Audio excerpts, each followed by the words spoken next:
before, Sen. Rafi, Yeah, Madam before Chair. you, Quick lang. I need to do something right after your quick Yes. intervention. Kasi pinag-usapan din lang yung death threat against her, ano? Pwedeng sa executive session bang tingin sa atin later?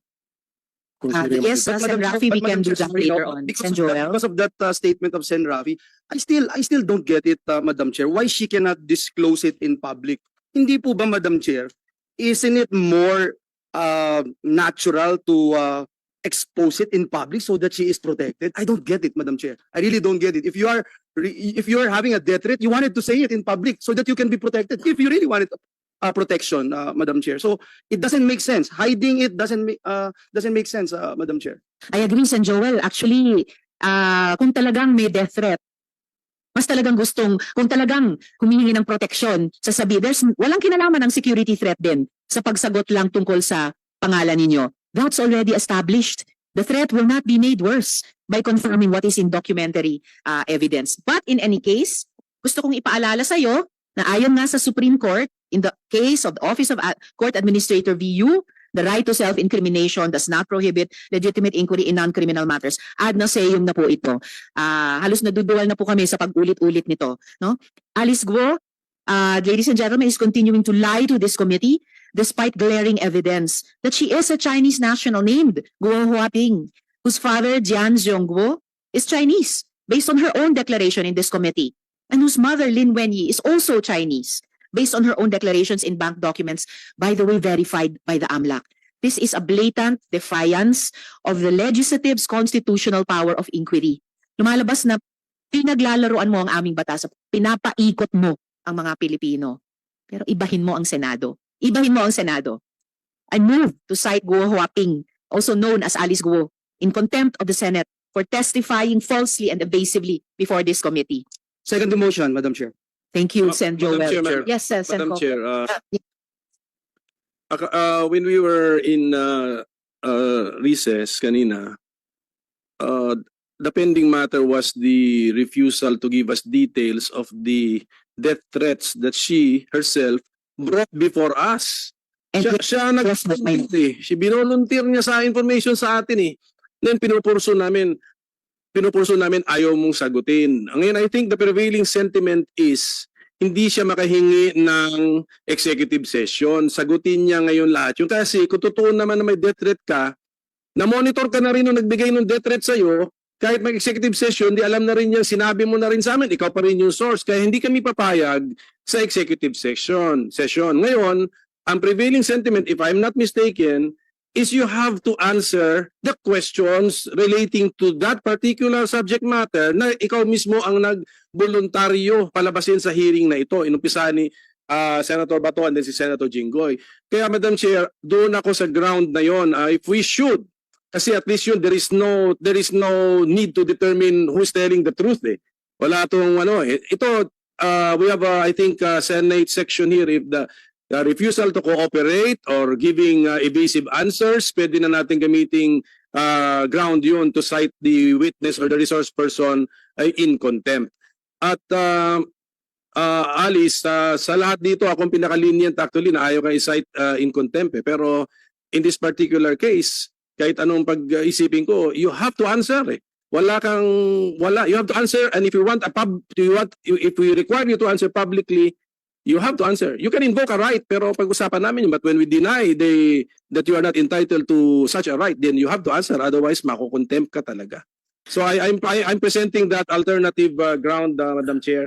If we can use that, kasi parang pagkalap ko nung nag-break tayo, that was the hanging matter na release ni Senator Bato, followed up by Senate President Pro Tempore. Actually, there are two hanging matters. Isa na yung tungkol sa death threat na yan. Pero higit pa doon, yung question ng identity. Dahil proven na ng NBI at proven na ng isa pang ahensya na Alice Guo at Guo Huaping, iisang tao lang kayo. At yun yung patuloy na pinagsisinungalingan mo sa komiteng ito. Therefore, the chair is citing Alice Guo alias Guo Huaping in contempt as seconded by Senator Joel. Madam Chair, SP Pro Tem Jinggoy. let's give a last chance for her to answer the question. Answer, Alice. Ikaw ba daw si Guo Huaping? Madam Chair, Sen, pasensya na po talaga. Ako po, si Alice po po. Okay, well, pasensya din po. The chair cites Alice Guo alias Guo Huaping in contempt of this committee as Hopefully- seconded by Senator Joel. Yes, Thank you. Anyway, Mano? she has been cited in contempt, but hindi kasi ako present sa past hearings ng Committee on Women, but has she been confronted with the documents of Guo Huaping? Napakita na sa kanya? yes, Maino. Kasi dapat may handwriting doon or may signature na allegedly coming from her, di ba? Did she deny or the signature? May entries doon, may entry siguro doon na coming from the applicant, tama? Am I mistaken as NBI director? You can flash the passport page, Maino, and then NBI Director Santiago, gusto niyo bang i-address itong matter, please? Your Honor, please. Yun pong sa signature, remember yung sa ACR niya, doon namin ibinase, ay meron pong ibang signature niya doon. At dito sa NBI clearance na ibinigay namin sa kanya, iba rin po ang signature. Kasi bata pa siya nung yun hong sa ACR eh. Kaya we cannot rely on the signature. Pero ang fingerprint po, hindi po yan magbabago magmula ipanganak hanggang sa mamatayang tao. Yes, but have we confronted her with the document and then asking her, did she accomplish the said document? Tanawin natin siya kasi hindi Hindi naman po- siguro siya musmus na bata na hindi na niya maalala, no? May memory na siya noon eh. Hindi po namin siya na-confront. Opo. Okay. Kaya, Maino and colleagues presented those same documents na fina-flash ko ulit dito kay Alice Guo sa mga nakaraang hearings bago pa siya tumakas.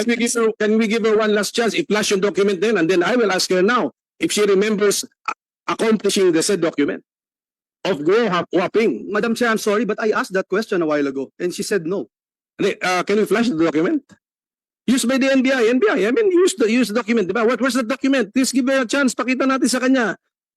For fairness sake. Pero pag i-deny niya na hindi niya in-accomplish yun at what particular age, convinced na tayo din. Therefore, she's lying before us, di ba? Meron po tayo ditong doctor's copy report na sinasabing identical ang fingerprints ni Alice Guo at ni Guo Huaping at na yung fingerprints na iyon ni Guo Huaping at ni Alice Guo were accessed by one and the same person. Do you have the supporting document na ginamit ng NBI para dito? Para ipakita ulit. Dahil pinakita na natin dati kay Alice Guo. Miss Alice, extraordinary ito ha. Kayo lang yung naalala kong resource person na ipapakita namin paulit-ulit ang mga dokumento sa iyo. Dapat naman siguro suklian mo yung komite na magsabi ka na ng totoo. Hindi going the extra mile ang komite. Pero kasi malalinan pa rin ang sinusukli nyo. Comsec, do you have the supporting document on para i-project dito sa ating monitor? Yung ginamit ng NBI to come to this conclusive opinion used in all courts of the Philippines, ang fingerprint matching. Madam Chair, Yes, Sir Joel. when we were still waiting, and just to support the motion that was approved by this committee, Madam Chair, the Senate has sufficient, substantial, and damning evidence to support to support a conclusion, Madam Chair, that this witness is lying. Now, whether the court will bear it out later or not, that is the basis, Madam Chair. If this is the prevailing stance, then witness won't play around with the Senate. I think that is the only reason why we are doing this, because she's obviously playing around, Madam Chair. We have given her enough time, so many chances, Madam Chair. I have never seen a witness na ganito karami yung chance na binibigay natin magsabi ng katotohanan. Pero kung ayaw talaga, Madam Chair, she has to face the music. Agree, Sen Joel. But Comsec, i-flash po natin please yung passport ni Guo Huaping para masagot niya yung one more chance na tanong ng minority leader. While Can we waiting, pull that up? Madam Yes, Chair, SP Pro Temp. Chingoy. habang hinihintay natin i-flash yung passport sa ano, I'll give you one more chance, Alice, tungkol sa death threat. Ha? Kailan mo na-receive yung tangka sa buhay mo? Miss Alice. I think mga bandang June po, June of this month, of this year. this year po. Ilang beses? More than 5 times po. Kanino galing? Through phone po. Sino yung tumawag? Sen, gustong-gusto ko po din i-discuss po sa inyo at humingi din po ako ng pasensya po sa inyo. Natatakot din po talaga na i-disclose po sa public. Eh kahit i-disclose mo sa amin through an executive session, katulad nga ni sinabi ni Senator Coco, malalaman din niya. Ngayon sabihin mo sa amin, sino Sen, yung source? opo, Sen, ang understanding ko po, pagka sinabi ko po sa inyo sa executive session po, hindi po lalabas. Kasi nagwo-worry po ako sa sarili ko. Ganun din yun. Oh, sabihin mo sa amin. Sen, ako po kasi, ang Senate hearing po natatapos, pero natatakot po kasi ako sa magiging buhay. Ano ka tinatakot nung kausap mo sa telepono? Ah, How you threaten? hindi ko po muna i-discuss po sa public po. No. Opo. You, Pasensya na po talaga, Sen. how were you threatened? Yun lang tanong ko, how were you threatened? Hindi ko po siya may discuss po sa public po, Sen. Pasensya na po talaga. Eh talaga makukulong ka.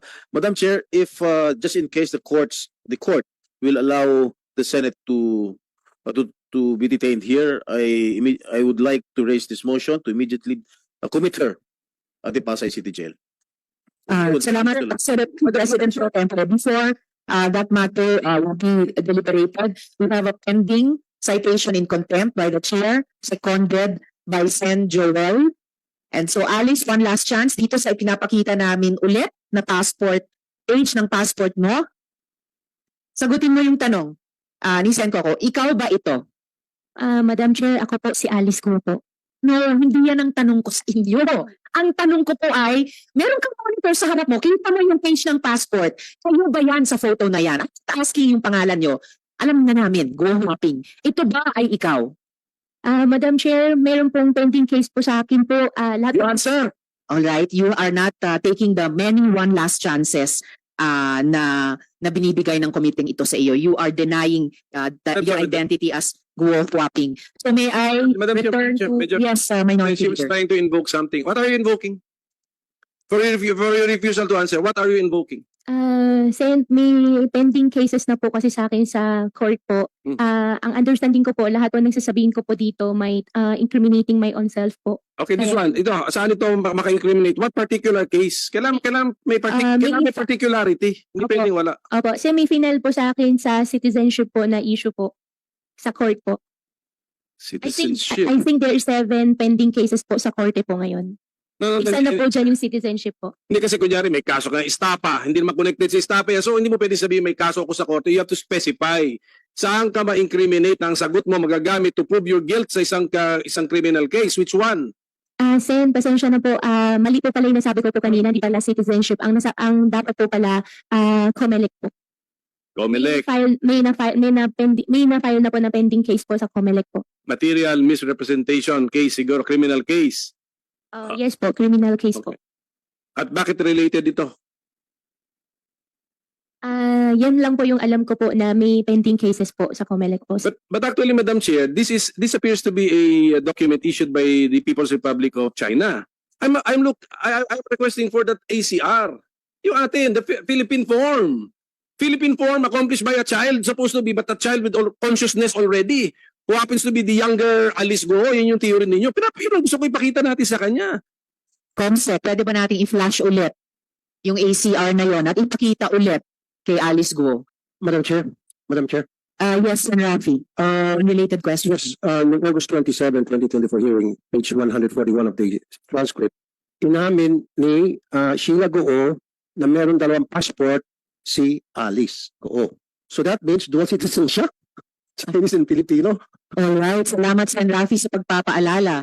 So dual citizen pala kayo kahit sa pagkaalam ni Ms. Sheila Guo sa paalala ni Sen. Rafi. And in fact, alam niyo ba na hindi pinapayagan ng dual citizenship sa China? Dito lang sa Pilipinas meron na ganyan. Pero sa China, bawal yun eh.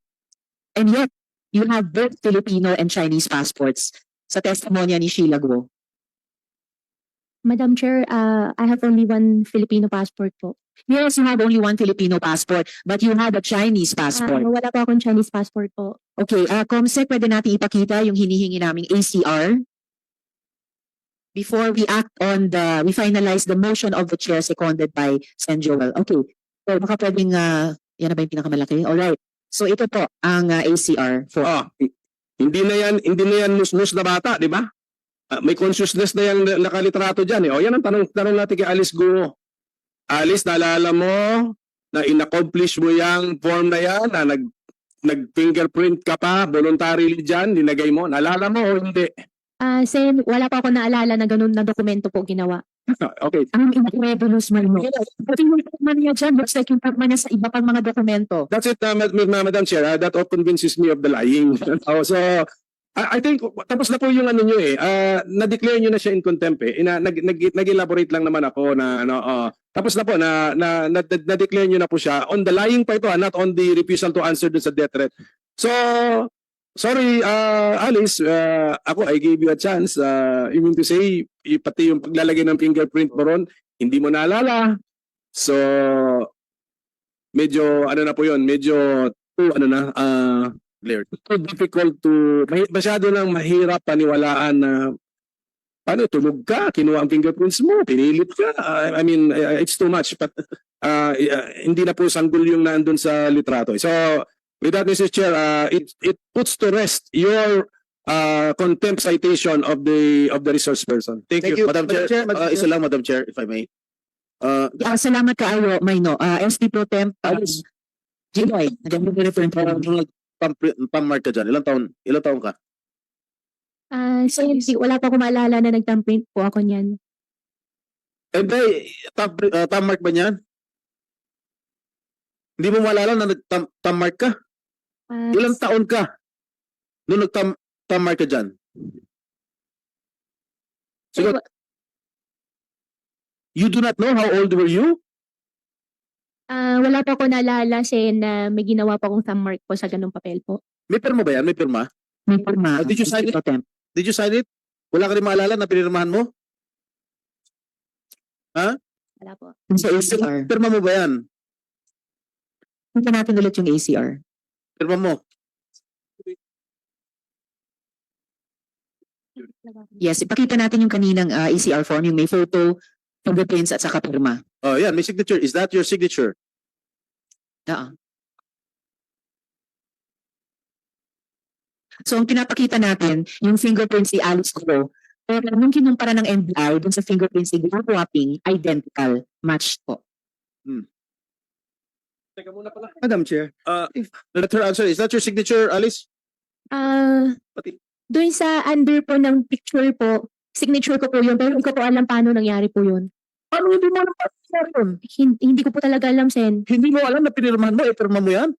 Sen, hindi po, wala pa akong pinirmahan po ng ganung dokumento, pero signature ko po siya. Pero wala pa ako na pirmahan po ng ganung dokumento. Confirm mo na signature mo yan sa form na yan. Kino-confirm ko lang po, Madam Chair, yung signature po under po ng picture is my signature. But you don't remember when you signed that? Wala pa Paper. wala pa akong ginawa na ganun po. It is impossible to fake fingerprints.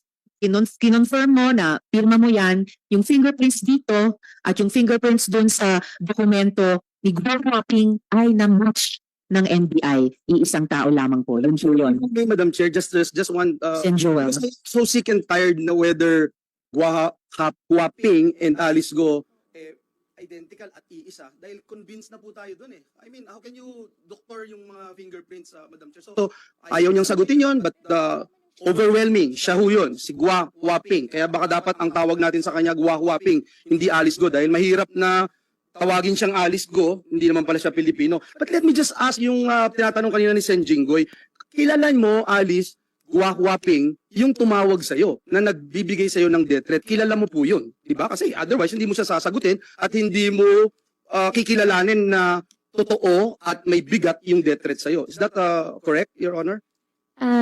Your Honor, isa po doon, kilala ko po. Pero i-clarify ko lang po yung nakita ko po kanina sa monitor po.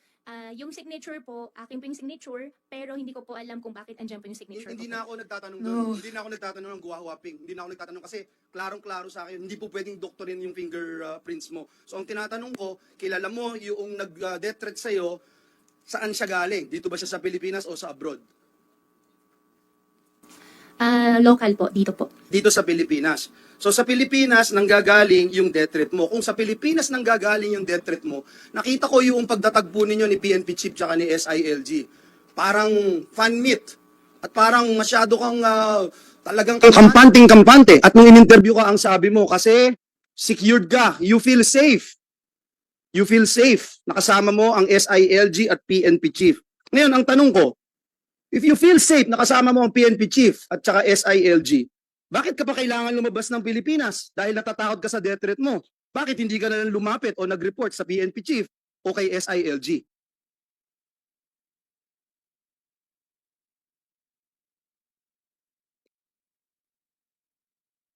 Sagutin ko na po. Sa tingin ko, Yes, one more time, Miss Alice. One last time. Yes po, Madam Chair. You answer the question of Senator Joel. Sen, okay lang po, paulit po. Sorry po. Madam Chair, I hope the lawyers of Alice Go must advise their client to tell the truth. Alice, nung nakita mo si SILG at si PNP chief, ang sabi mo, happy ka at ikaw ay masaya, kitang-kita naman yun.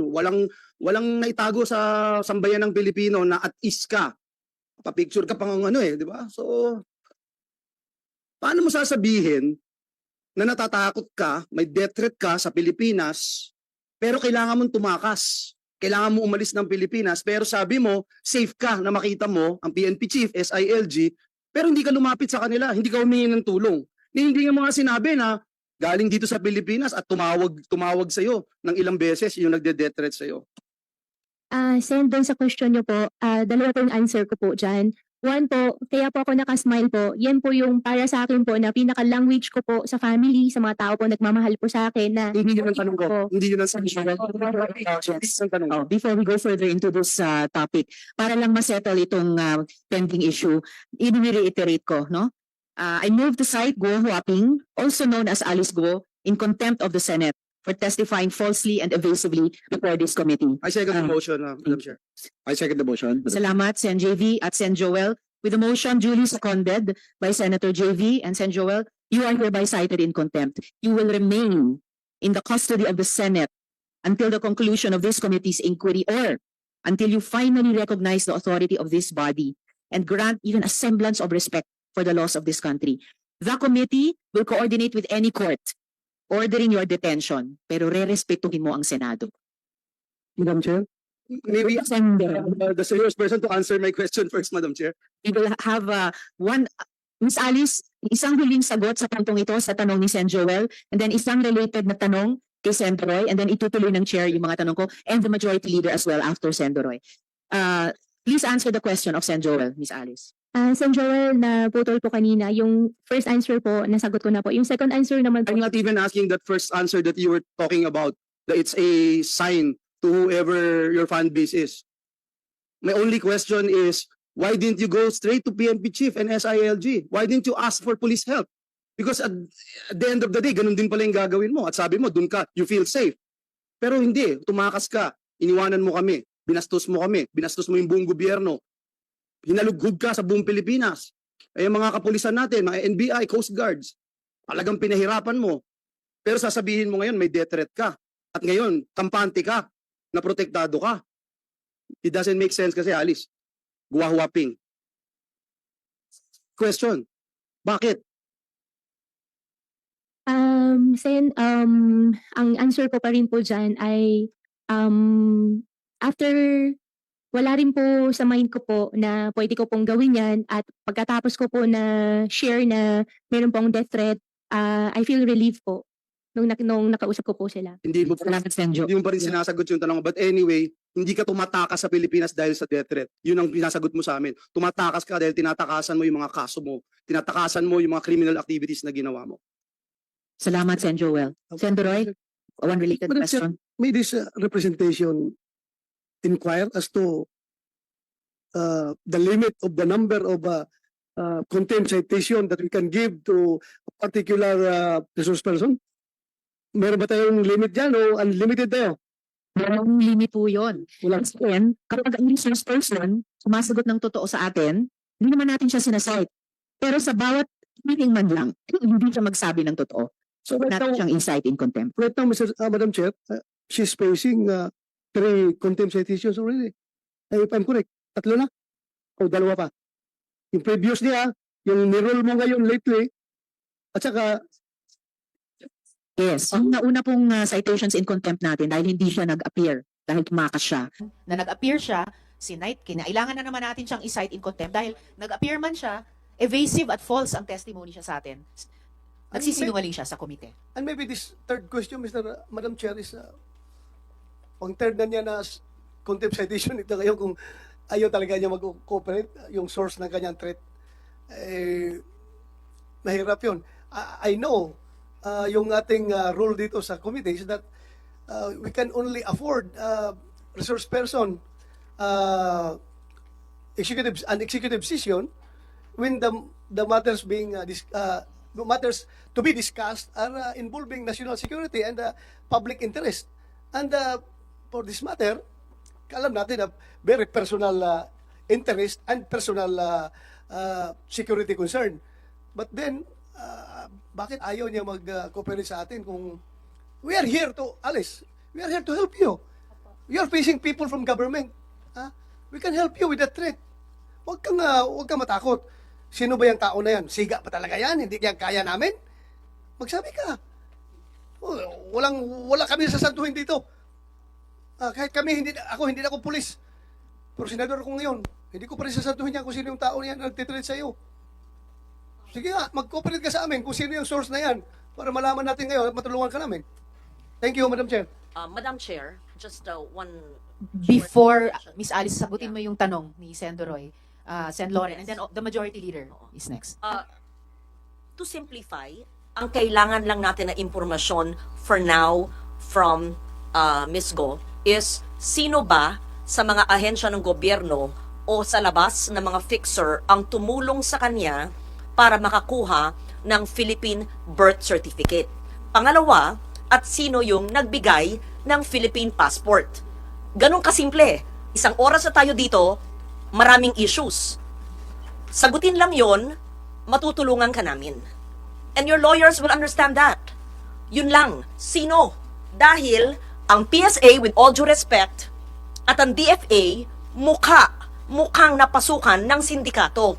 Paano natin bibigyan ng budget ang ahensya ng gobyerno sa panahon ngayon ng budgetary allocations for next year kung ang binabudgetan natin ay napasukan ng sindikato na kalaban ng taong bayan? So, ikaw ang susi na magsabi. Alam ni Senator Tulfo yung pangalan ng fixer mo.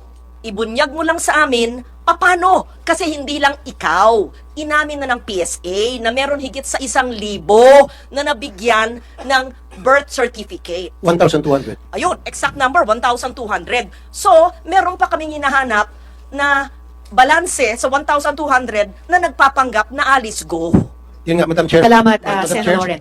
Sen. Rafi, before the chair recognizes. So, for the record ulit, Sen. Loren, na-establish natin in previous hearings na finailan ng late registration of live birth